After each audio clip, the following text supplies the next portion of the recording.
नमस्कार, बहुत स्वागत है आप सभी का। मैं हूं आपके साथ नैना यादव, लेकर हाजिर हूं हमारा खास शो आक्रमण। दुनिया एक बार फिर से युद्ध के मुहाने पर खड़ी है। बमबारी की गूंज है, मिसाइलों की धमक है, धमकियों की भाषा है।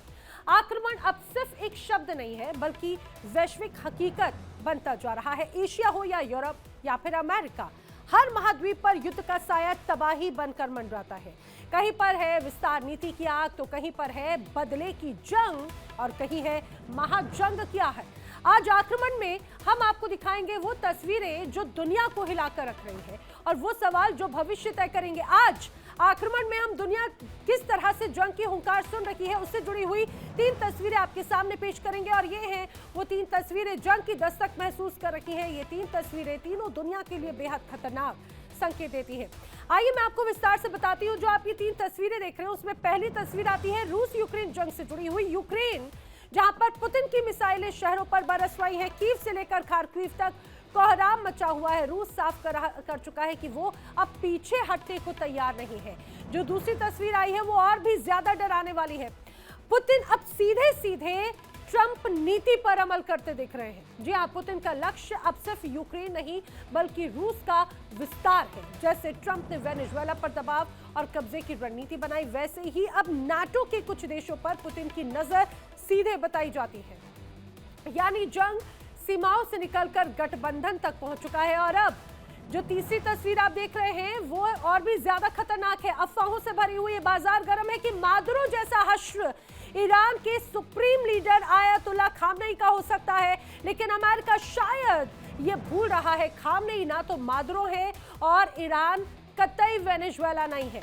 अगर ट्रंप का मिशन कुछ ऐसा है तो ईरान ईंट से ईंट बजाने की पूरी ताकत रखता है। आज हालात ऐसे हैं कि एक तरफ पुतिन का आक्रमण, दूसरी तरफ है अमेरिकी दबाव की राजनीति और बीच में एक ऐसा मध्य पूर्व जो कभी भी पूरी दुनिया को जंग की आग में झोंक सकता है।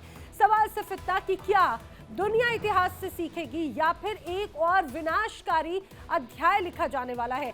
तो ये है 3 बड़ी तस्वीरें। आइए शुरुआत करते हैं आक्रमण की शुरुआत बड़ी खबर वॉर ब्रेकिंग के साथ में है। बड़ी खबर रूस का यूक्रेन पर जबरदस्त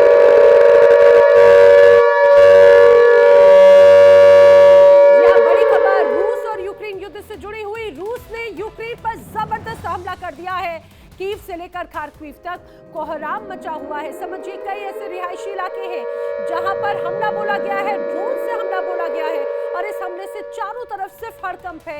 यहाँ पर धू धू कर जलती इमारतों की तस्वीरें सामने आती हैं जो दर्शाती है कि किस तरह से इस पूरे युद्ध में अब जो आम जनता है वो पूरी तरह से बेबसी की जिंदगी जीने को मजबूर है। देखिए रात का अंधेरा था और अचानक से होता है जोरदार धमाका। अब देखिए यहाँ पर ये जो तस्वीरें और आसमान में आपको उड़ते हुए ड्रोन नजर आएंगे और उसके बाद में एक अलग चिंगारी यहाँ पर नजर आती है। रिहायशी इलाकों को टारगेट करने की तस्वीर यहाँ पर सामने आती है। जानकारी यह है कि कीव से खार्किव तक कोहराम मचाया गया है। रिहायशी इलाकों पर ड्रोन से हमला हुआ है और कई इमारतें यहाँ पर जलती हुई नजर आती हैं। किस तरह से धराशायी किए गए हैं कई इलाके, वो पूरी तरह से ध्वस्त हो चुके हैं।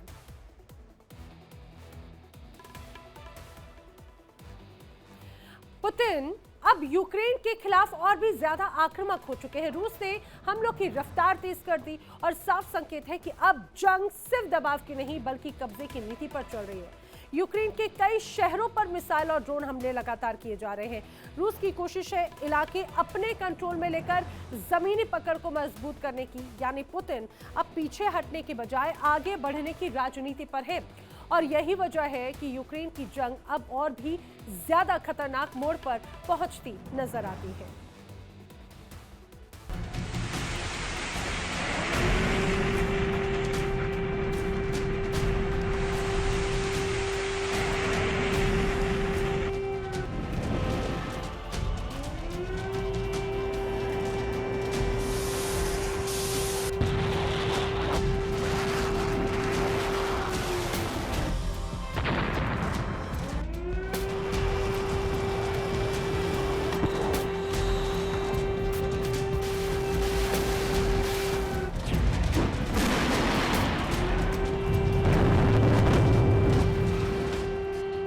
अब ये साफ होता जा रहा है कि रूस यूक्रेन जंग को रोक पाना ट्रंप के बस की बात नहीं है।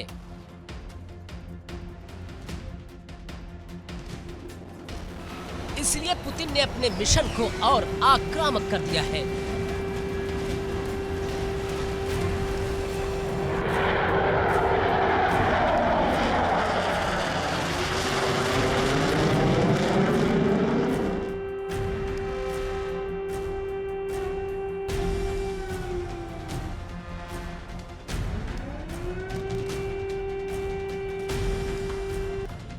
यानी यूक्रेन पर रूसी शासन, यही पुतिन का एंड गेम है। और इसकी सबसे बड़ी गवाही आज फिर कीव से लेकर यूक्रेन के कई शहर दे रहे हैं।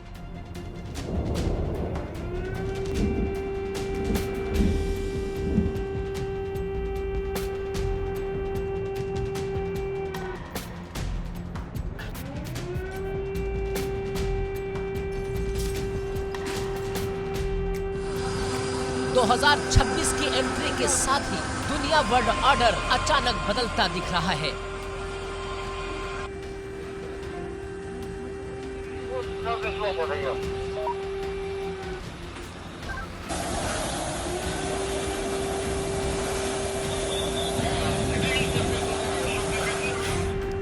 जो अमेरिका कल तक युद्ध खत्म करवाने की कस्में खा रहा था, आज वही सुपर पावर खामोश दिखाई दे रहा है। और इसी खामोशी के बीच रूस ने यूक्रेन पर अब तक के सबसे बड़े ताबड़तोड़ हमलों में से एक को अंजाम दिया।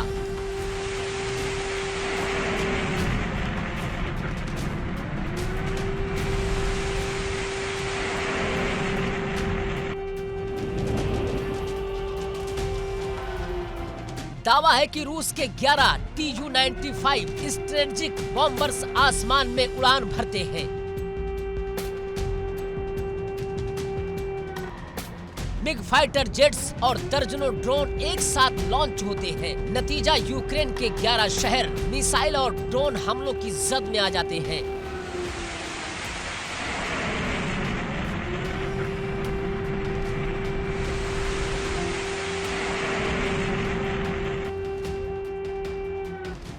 कीव, खार्किव, ओडिशा और कई अहम शहर एक बार फिर दहल उठते हैं। ये हमले सिर्फ सैन्य नहीं थे, ये हमले एक संदेश थे।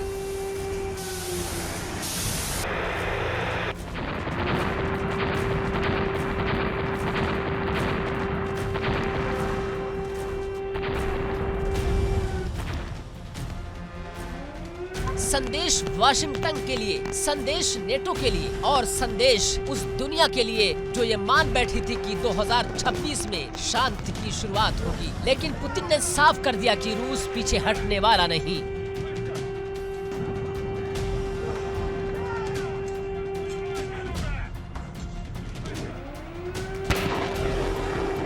कल तक रूस यूक्रेन युद्ध की वजह स्ट्रेटेजिक थी, नेटो विस्तार, डोनबास और क्रीमिया, लेकिन अब वजह बदल चुकी है।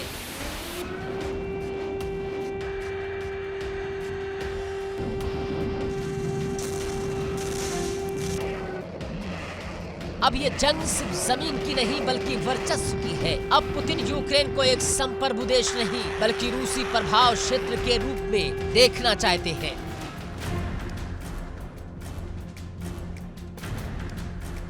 सबसे बड़ा सवाल, डोनाल्ड ट्रंप कहां है? वो ट्रंप जो चुनाव से पहले कहते थे कि 24 घंटे में युद्ध रुकवा देंगे। वो अमेरिका जो अब तक सीज फायर का चेहरा था, आज वो डिप्लोमेटिक बैकफुट पर नजर आ रहा है। क्या अमेरिका यूक्रेन से धीरे धीरे हाथ खींच रहा है? क्या यही वजह है कि पुतिन के हौसले आसमान छू रहे हैं? डिफेंस एक्सपर्ट मानते हैं कि ये हमले सिर्फ यूक्रेन के खिलाफ नहीं, ये हमले पोस्ट अमेरिकन वर्ल्ड ऑर्डर का इशारा है, जहां रूस और चीन खुलकर अपने कदम आगे बढ़ा रहे हैं और पश्चिमी ताकतें रिएक्टिव मोड में फंसती जा रही हैं।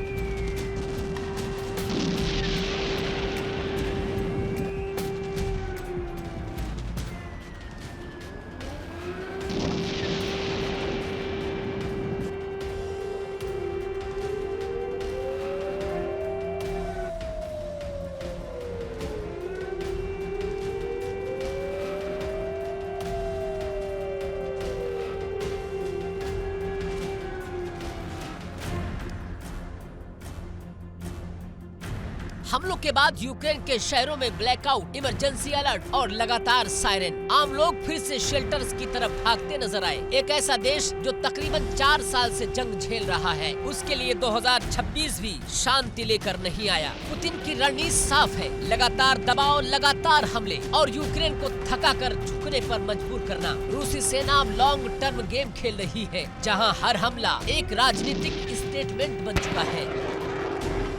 अब सबसे बड़ा सवाल यही है, क्या यूक्रेन इस नए रूसी आक्रमण को झेल पाएगा? क्या अमेरिका फिर से फ्रंट फुट पर आएगा, या फिर 2026 वो साल बन जाएगा जब दुनिया ने एक नया वर्ल्ड ऑर्डर अपनी आंखों के सामने बनते देखा? जंग जारी है, हमले जारी है और दुनिया बस देख रही है।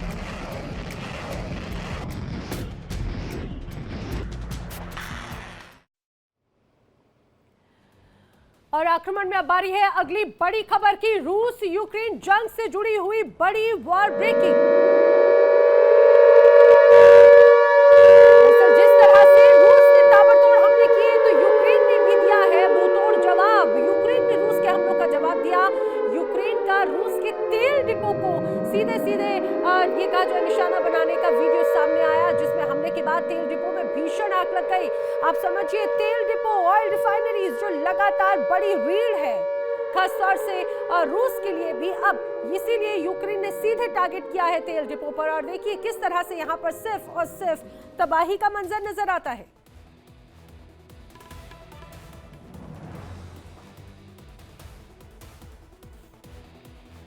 कीव एक बार फिर लपटों की चपेट में है। ताबड़तोड़ हमलों के बीच में कई इमारतें धू-धू कर जलती हुई नजर आई। चारों तरफ धमाकों की आवाज और उसी बीच रेस्क्यू ऑपरेशन लगातार चलता रहा, लेकिन तब तक सब कुछ राख और खाक हो चुका था।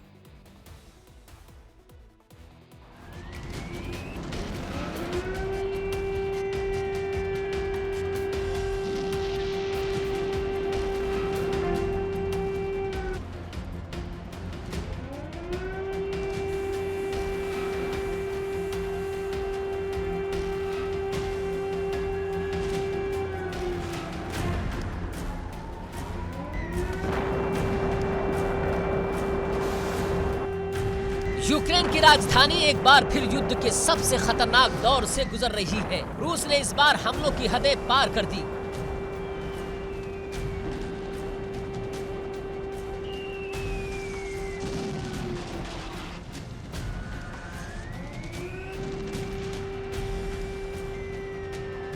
दावा है कि कीव के एक अस्पताल को भी निशाना बनाया गया। हमले के वक्त अस्पताल में करीब सैकड़ों मरीज मौजूद थे।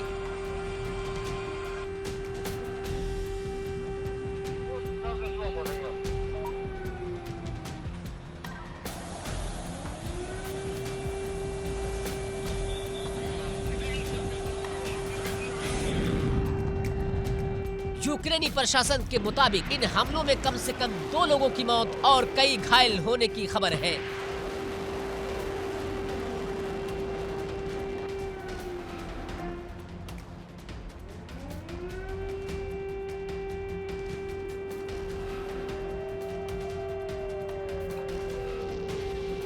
धमाकों के बाद पूरे इलाके में आपातकाल जैसे हालात हैं।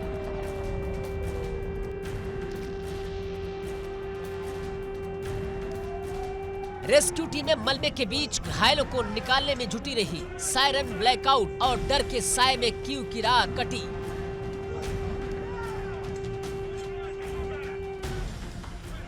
कीव ही नहीं, रूस ने खार्किव पर भी हमलों की रफ्तार और तेज कर दी है। ज़ेपोरिज़िया और नेप्रोपेट्रोवस्क तक पूरी रात धमाकों की आवाजें गूंजती रही।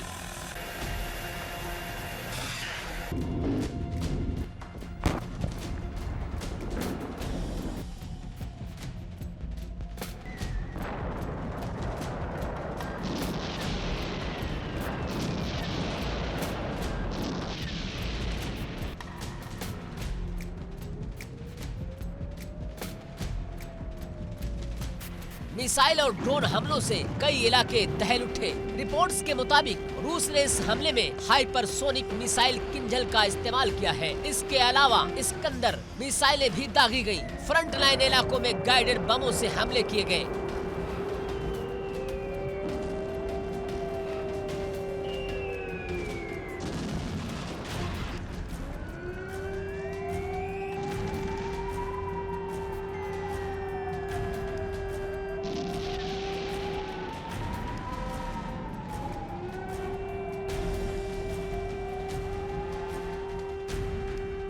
दावा है कि फैब 500 जैसे भारी बम भी गिराए गए हैं। ये साफ संकेत है कि रूस पूरी ताकत झोंक चुका है।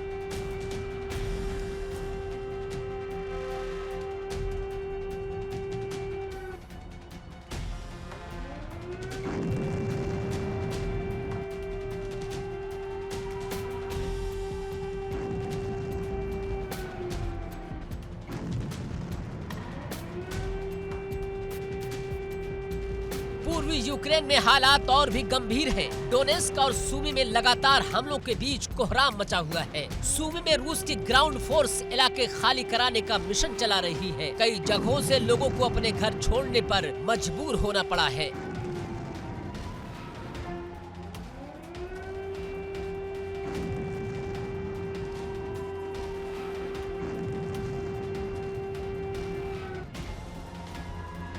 यूक्रेनी सूत्रों का दावा है कि कुछ इलाकों में रूसी सेना ने झंडे लगाकर कब्जे का ऐलान भी कर दिया है। हालांकि इन दावों की स्वतंत्रता पुष्टि अभी नहीं हो पाई है।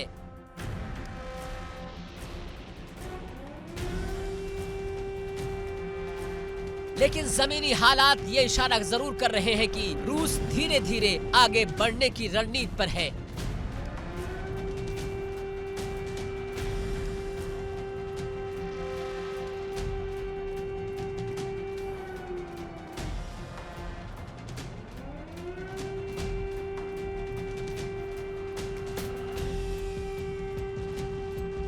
जानकार मानते हैं कि रूस ने मौके की नजाकत को भांपते हुए हमलों का अभियान तेज कर दिया है। लगातार दबाव, लगातार हमले और यूक्रेन की रक्षा क्षमता को थकाने की कोशिश।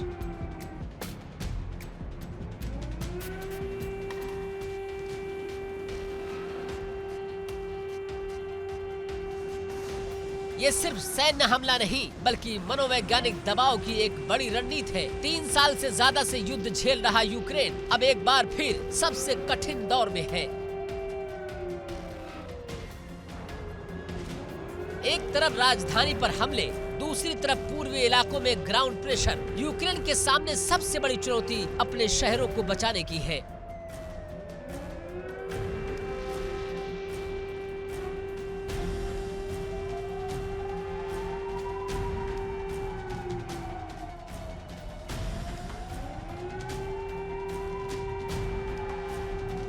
सवाल यही है, क्या यूक्रेन इस तेज होते रूसी आक्रमण को रोक पाएगा? क्या अंतर्राष्ट्रीय दबाव रूस की रफ्तार कम कर पाएगा? या फिर ये हमले युद्ध के एक और खतरनाक अध्याय की शुरुआत है?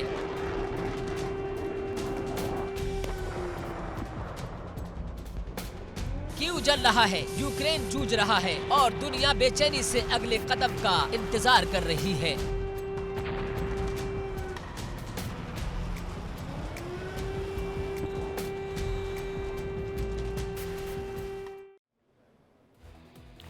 और खार्किव, जहां पर यूक्रेन के पलटवार की कोशिश नाकाम हो गई। यूक्रेनी सेना को जिस जवाबी कार्रवाई की उम्मीद थी वो रूस के सटीक और आक्रामक हमलों के आगे टिक नहीं पाई। रूस ने आर्टिलरी और सटीक हथियारों से यूक्रेनी ठिकानों को टारगेट किया। नतीजा ये हुआ कि यूक्रेन की जमीन पकड़ कमजोर पड़ती नजर आ रही है और खार्किव में जंग का पड़ला फिलहाल रूस की तरफ झुकता नजर आता है।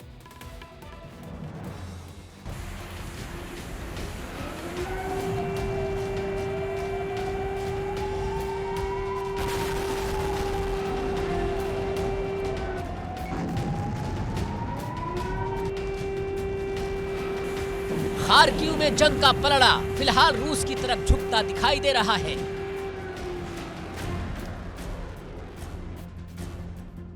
रूसी रक्षा मंत्रालय का दावा है कि खार्किव में यूक्रेन की आर्टिलरी पोजीशंस को पूरी तरह नष्ट कर दिया गया।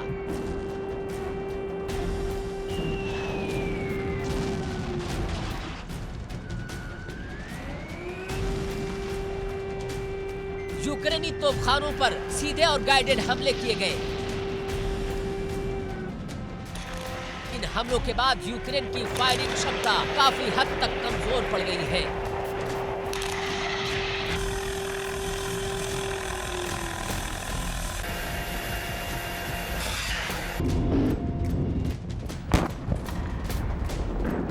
खार्किव खार्किव में रूस ने गाइडेड बमों की झड़ी लगा दी। इसके साथ ही रूसी ड्रोन और ज्यादा घातक हो चुके हैं। ड्रोन के जरिए पहले टारगेट की पहचान,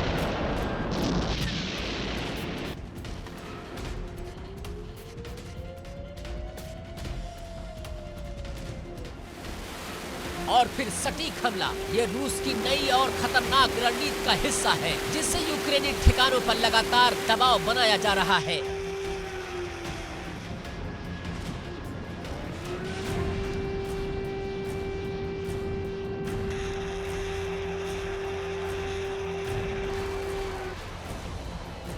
दूसरी तरफ ज़ेपोरिज़िया में रूस का कब्जा मिशन अपने चरम पर है। दावे के मुताबिक ज़ेपोरिज़िया के कुछ और इलाकों पर रूसी सेना ने कब्जा कर लिया है। इन इलाकों में रूसी झंडे लगाए जाने के दावे भी सामने आ रहे हैं।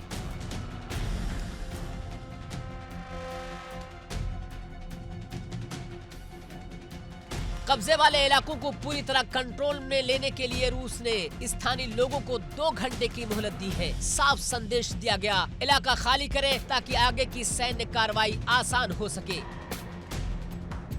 रूस की कोशिश है कि यूक्रेन की ग्राउंड पकड़ तेजी से कमजोर की जाए। जानकारों के मुताबिक रूस को लगता है कि आने वाले दिनों में यूरोप अमेरिका को लेकर ज्यादा व्यस्त हो जाएगा। ऐसे में यूक्रेन को हथियार और सैन्य मदद मिलने में देरी हो सकती है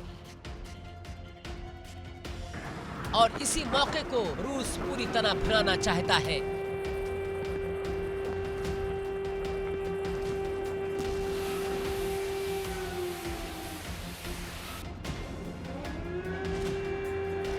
रूस की रणनीति साफ है, हथियार आने से पहले ही यूक्रेन को इतना कमजोर कर दिया जाए कि वो घुटने टेकने को मजबूर हो जाए।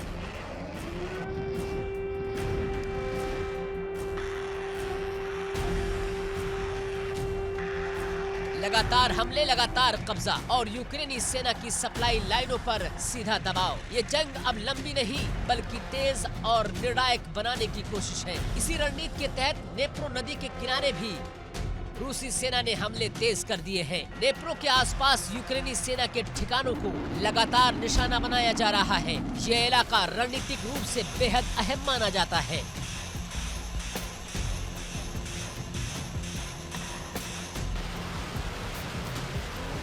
रिपोर्ट्स के मुताबिक इन हमलों में यूक्रेनी सेना के कई बख्तरबंद वाहनों को नुकसान पहुंचा है। कुछ जगहों पर यूक्रेनी यूनिट्स को पीछे हटना पड़ा है।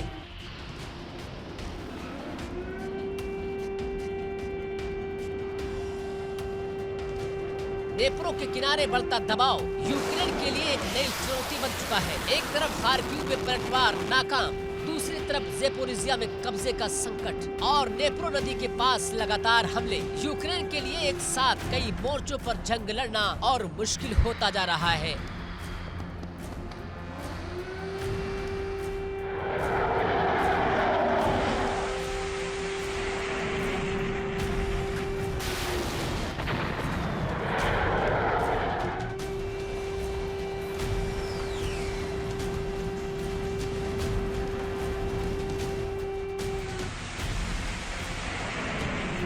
सैन्य विश्लेषकों का मानना है कि रूस अब किसी एक शहर पर नहीं बल्कि पूरे फ्रंट पर दबाव बनाने की रणनीति पर है, ताकि यूक्रेनी सेना कहीं भी पूरी ताकत के साथ डट ना सके।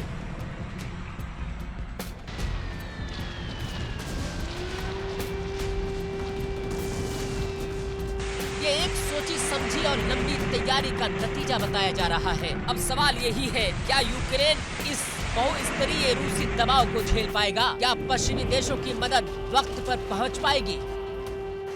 या फिर रूस की ये रणनीति युद्ध की दिशा हमेशा के लिए बदल देगी? खार्किव से ज़ेपोरिज़िया तक, नेप्रो नदी के किनारे तक जंग और तेज हो चुकी है और पूरी दुनिया की निगाहें अब अगले कदम पर टिकी है।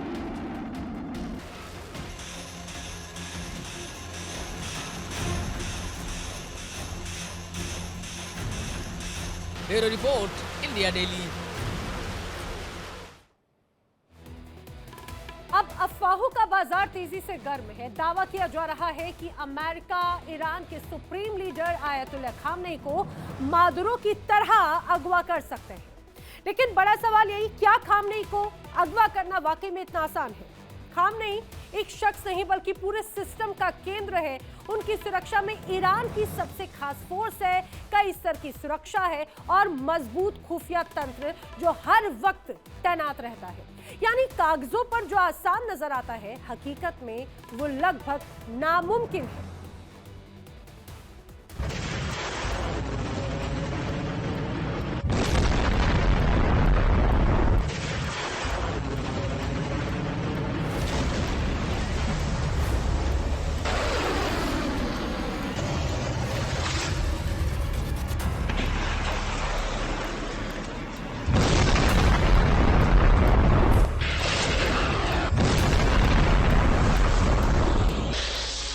ईरान पर हमला या ईरान के supreme leader ayatollah Ali Khamenei का अपहरण कागजों पर चाहे जितना आसान लगे, जमीन पर उतना ही नामुमकिन है।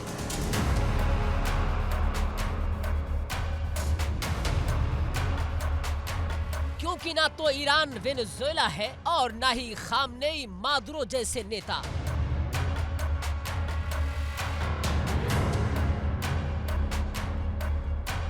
वेनेजुएला में अमेरिका ने तख्ता पलट किया, मादुरो को हटाने की खुली रणनीति बनाई, लेकिन ईरान एक बिल्कुल अलग कहानी है। यहाँ सत्ता सिर्फ एक व्यक्ति की नहीं बल्कि एक पूरे सिस्टम की है और इसी सिस्टम की धुरी है supreme leader ayatollah Ali Khamenei.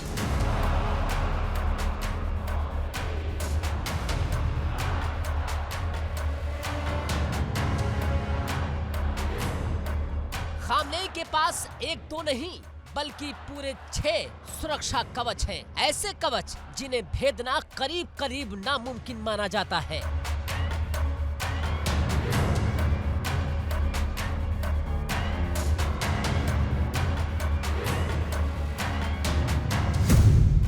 ये कवच है मुस्लिम वर्ल्ड का समर्थन, शिया मुस्लिमों की निष्ठा, ईरान की ताकतवर सेना, खामनेई का अभेद सुरक्षा घेरा, ईरान की भौगोलिक संरचना और रूस के राष्ट्रपति व्लादिमीर पुतिन का साथ।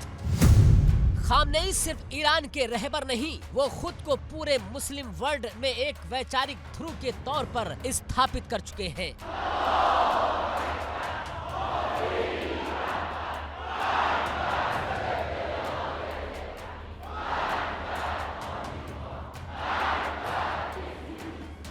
पश्चिमी दबाव के खिलाफ खामनेई की छवि यही वजह है कि ईरान पर सीधा हमला पूरे इस्लामिक वर्ल्ड को भड़का सकता है।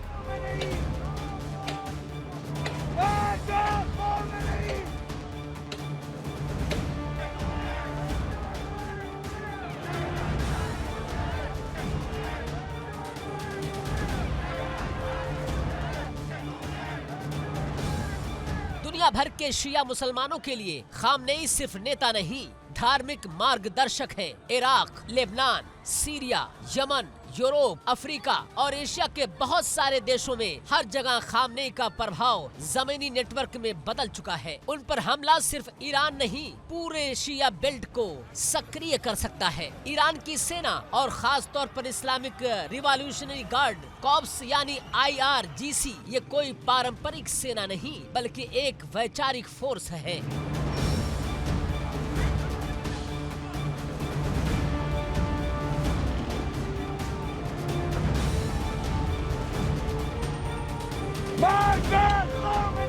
IRGC सीधे सुप्रीम लीडर को जवाबदेह है और खामनेई की सुरक्षा इसके लिए धार्मिक कर्तव्य की तरह है।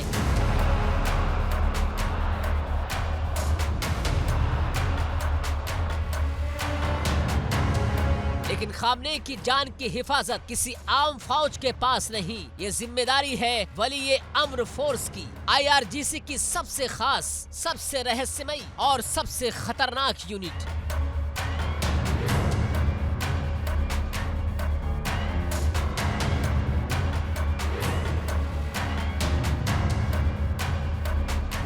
वली अम्र का मतलब आदेश देने वाले की सेना। ईरान में इसका मतलब है सुप्रीम लीडर की सुरक्षा। इस यूनिट की स्थापना 1980 के दशक के मध्य में हुई। आज इसमें करीब 12,000 से ज्यादा चुनिंदा जवान हैं। ये जवान सिर्फ हथियारों में नहीं बल्कि साइबर वॉरफेयर, काउंटर इंटेलिजेंस, आंतरिक साजिशों की पहचान और साइलेंट एलिमिनेशन में माहिर है।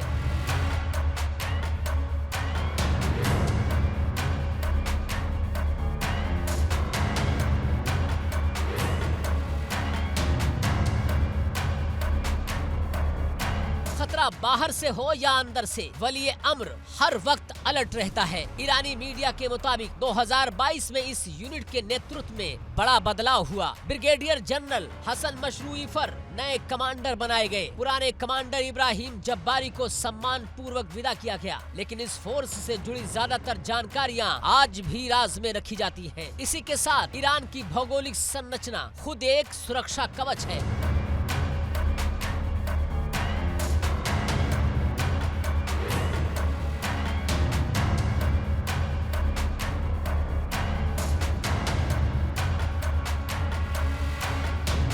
पहाड़, रेगिस्तान और फैला हुआ इलाका। तेहरान में घुसना सिर्फ सैन्य ऑपरेशन नहीं, बल्कि एक लॉजिस्टिक दुस्वप्न है।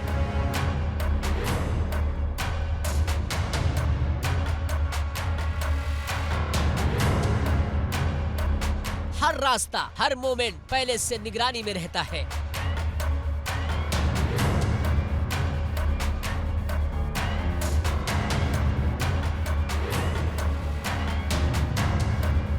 और सबसे अहम कवच रूस यानी कि व्लादिमीर पुतिन खामनेई के रणनीतिक साझेदार हैं। यूक्रेन युद्ध के बाद रूस और ईरान और करीब आए हैं। खामनेई पर हमला मतलब रूस को सीधे चुनौती, और यही बात पश्चिम को पीछे हटने पर मजबूर करती है। विशेषज्ञ मानते हैं कि वली अम्र सिर्फ बॉडीगार्ड यूनिट नहीं, ये ईरान की सत्ता की रीढ़ है। अगर खामनेई के साथ कुछ भी होता है तो यही फोर्स सत्ता के संक्रमण को तुरंत और नियंत्रित तरीके से संभाल लेती है।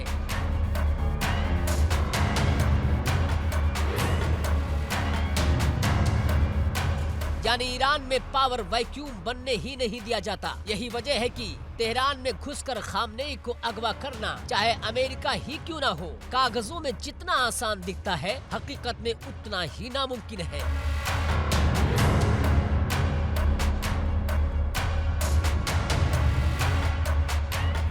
ईरान एक व्यक्ति नहीं, एक सिस्टम है, और खामनेई उस सिस्टम के सबसे सुरक्षित केंद्र है।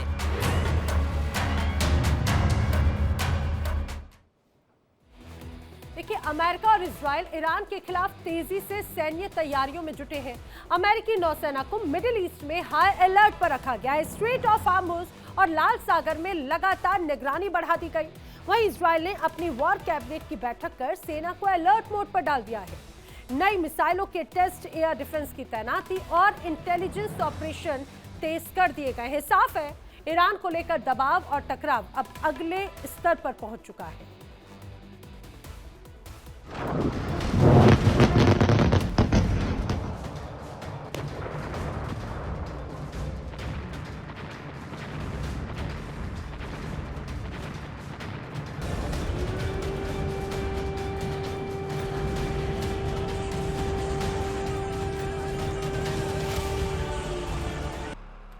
ट्रंप ने एक बार फिर ईरान को खुली चेतावनी दी है। ट्रंप का कहना है कि अगर ईरान में प्रदर्शनकारियों की हत्या की जाती है तो अमेरिका ईरान पर ऐसा हमला करेगा जिसकी किसी ने कल्पना भी नहीं की होगी।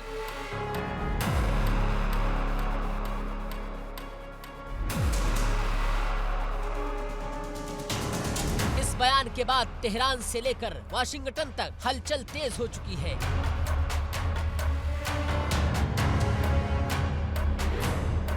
दरअसल ईरान में बीते करीब 10 दिनों से महंगाई, बेरोजगारी और आर्थिक बहाली को लेकर लोगों का गुस्सा सड़कों पर दिखाई दे रहा है।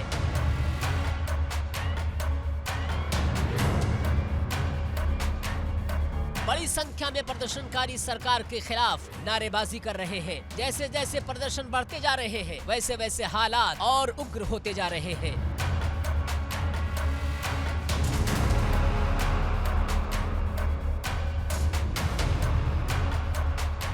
विश्लेषकों का मानना है कि ईरान के भीतर बढ़ता असंतोष अमेरिका और इजराइल के लिए एक मौका बन सकता है। ऐसा माना जा रहा है कि आंतरिक अस्थिरता का फायदा उठाकर ईरान पर सैन्य कार्रवाई की जा सकती है, और इसी आशंका के बीच अमेरिका ने ईरान के आसपास जबरदस्त सैन्य तैनाती शुरू कर दी है।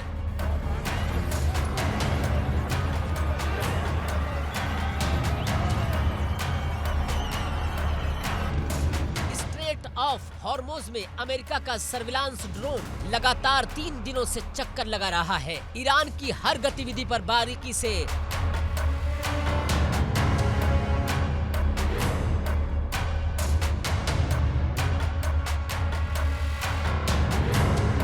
नजर रखी जा रही है। अरब क्षेत्र में मौजूद अमेरिकी नौसेना को ऑपरेशन सिक्योरिटी मोड में डाल दिया गया है। लाल सागर में भी अमेरिकी नेवी अलर्ट मोड पर है। कुल मिलाकर अमेरिकी नौसेना ईरान की लगातार घेराबंदी कर रही है।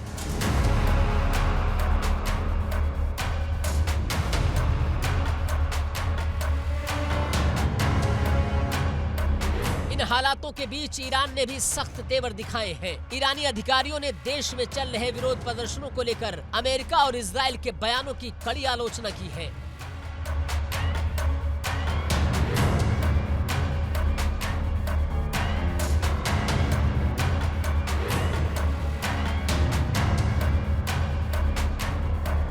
तेहरान ने साफ चेतावनी दी है कि उसके आंतरिक मामलों में किसी भी विदेशी दखल का करारा जवाब दिया जाएगा। ईरान का कहना है कि देश की राष्ट्रीय सुरक्षा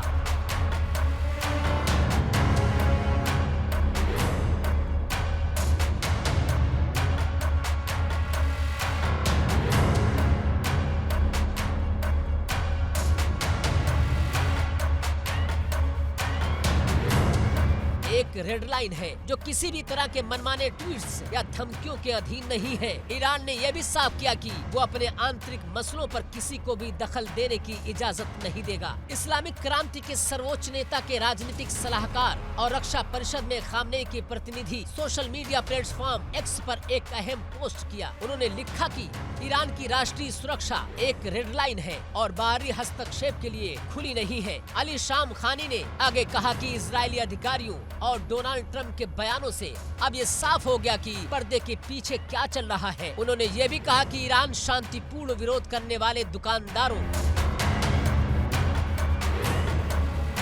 और नागरिकों और अशांति फैलाने वाले तत्वों के बीच अंतर करना जानता है।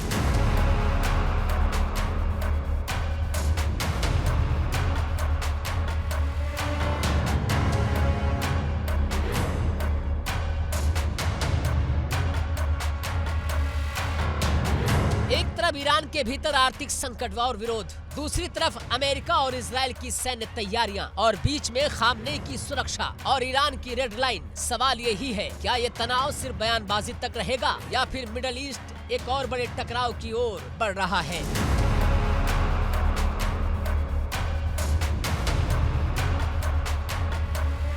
उधर इजराइल में युद्ध की आहट और तेज हो गई है। नेतन्याहू ने इमरजेंसी वॉर कैबिनेट की बैठक बुलाई और इस बैठक में ऐसे फैसले लिए गए हैं जिन्होंने मिडल ईस्ट की बेचैनी कई गुना बढ़ा दी है।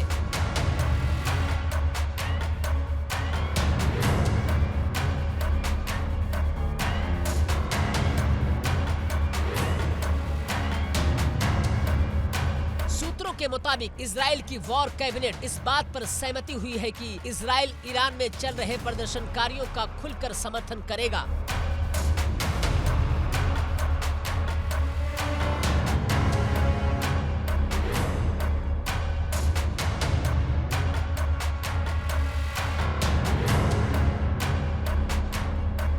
ही नहीं, कैबिनेट में ईरान के संवर्धित यूरेनियम कार्यक्रम को खत्म करने पर भी सहमति बनी है। यानी संकेत साफ है, इजराइल अब सिर्फ बयानबाजी नहीं, एक्शन मोड में है।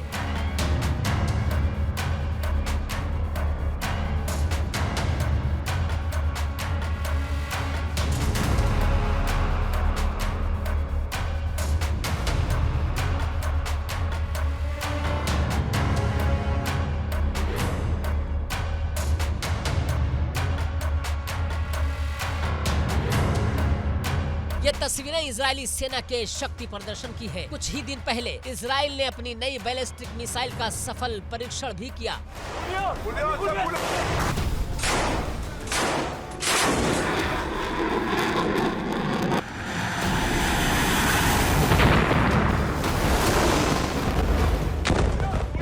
का सिर्फ एक सैन्य अभ्यास नहीं बल्कि ईरान के लिए सीधा संदेश माना जा रहा है। नेतन्याहू ने इजरायली सेना को पूरी तरह अलर्ट मोड पर रख दिया है। Air defence system, missile units और इंटेलिजेंस नेटवर्क सबको हाई अलर्ट पर डाल दिया गया है।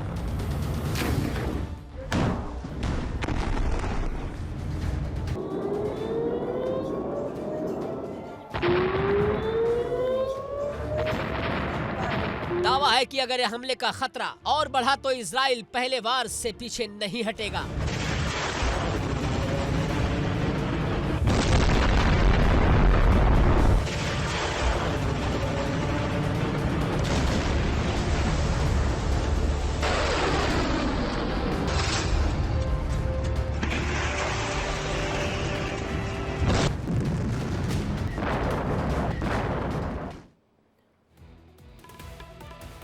ईरान अब खुलकर हुंकार भर रहा है। तेहरान से साफ संदेश है कि किसी भी हमले का जवाब पूरी ताकत से दिया जाए।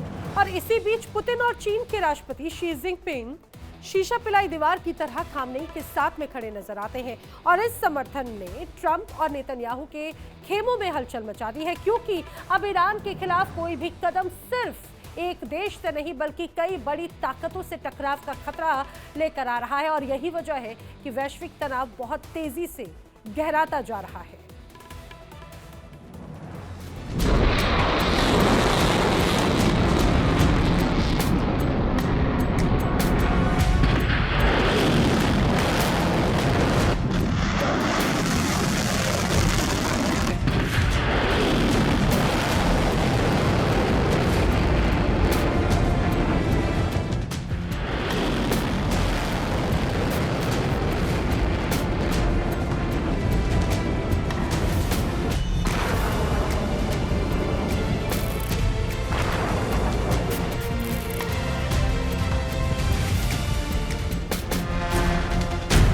ईरानी सेना हर संभावित परिदृश्य के लिए तैयार रहने की कोशिश कर रही है। जानकारों के मुताबिक ईरान इस वक्त डबल स्ट्रेटजी पर काम कर रहा है। एक तरफ हवाई और मिसाइल रक्षा को मजबूत किया जा रहा है, तो दूसरी तरफ जवाबी हमले की क्षमता भी परखी जा रही है। संदेश साफ है, अगर हमला हुआ तो जवाब भी मिलेगा। एक तरफ इजराइल की वॉर कैबिनेट, नई मिसाइलें और अलर्ट सेना, दूसरी तरफ ईरान की डिफेंस टेस्टिंग और युद्ध की तैयारियां। मध्य पूर्व एक बार फिर तनाव के सबसे खतरनाक मोड़ पर खड़ा है।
सवाल यही है, क्या इजराइल ईरान के न्यूक्लियर कार्यक्रम में सीधी कार्रवाई करेगा? क्या ईरान किसी भी हमले का तुरंत जवाब देगा, या फिर ये सारा शक्ति प्रदर्शन दबाव बनाने की रणनीति भर है? फिलहाल हथियार तैयार है, सेना अलर्ट पर है और पूरी दुनिया की निगाहें तेहरान और तेल अवीव पर टिकी है।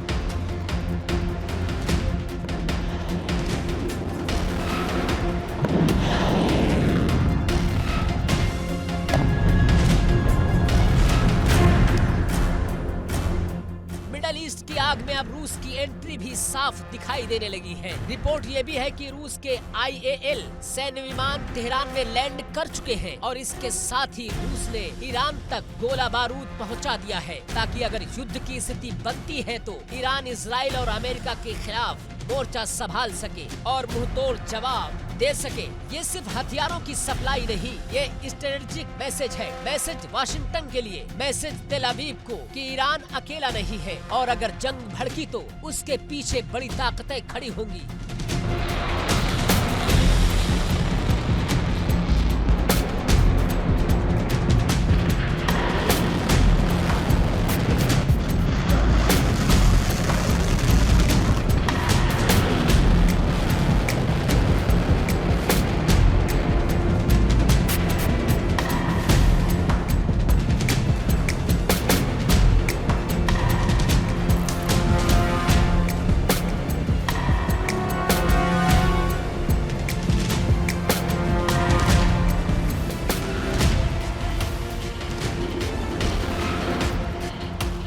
लेकिन इजराइल और अमेरिका को ये भी समझना चाहिए, आयतुल्ला अली खामनेई जब से ईरान के सुप्रीम लीडर बने हैं तब से लेकर आज तक वो कभी भी किसी दूसरे देश नहीं गए। यानी संकट जितना भी बड़ा हो, खामनेई ईरान छोड़ने वालों में से नहीं। और यही बात तेहरान को बाकी देशों से अलग बनाती है। याद कीजिए पिछले साल जून का महीना, इजराइल और अमेरिका दोनों बेहद आक्रामक थे, लगातार हमले, धमकियां और युद्ध का माहौल। लेकिन उस वक्त भी खामनेई न डरे, न झुके और न ही वाशिंगटन या तेल अवीव के सामने सिर झुकाया।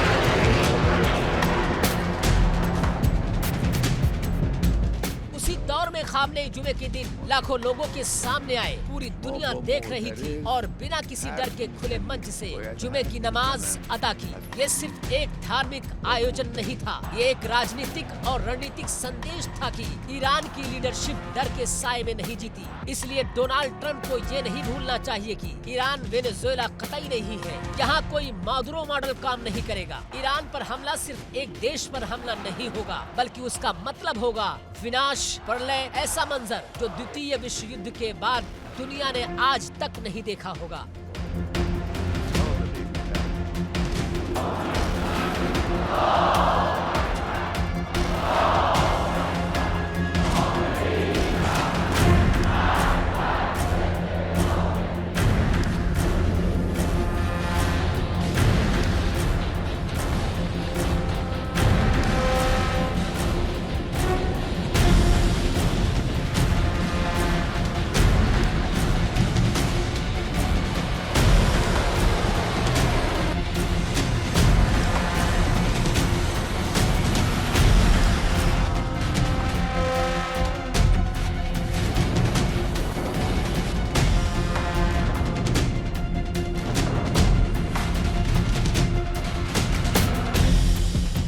और इजराइल के प्रधानमंत्री बेंजामिन नेतन्याहू को भी ये समझना होगा, ईरान ना गाजा है ना लेबनान। ईरान के पास मिसाइलों का पूरा जखीरा है, लॉन्ग रेंज, मिड रेंज और हाई प्रिसीजन मिसाइलें। और शायद नेतन्याहू अब तक पिछले साल जून की बमबारी को भूल नहीं पाए होंगे, जब इजराइल को भारी दबाव का सामना करना पड़ा था। यही वजह है कि ईरान की ताकत से नेतन्याहू भली भांति वाकिफ है।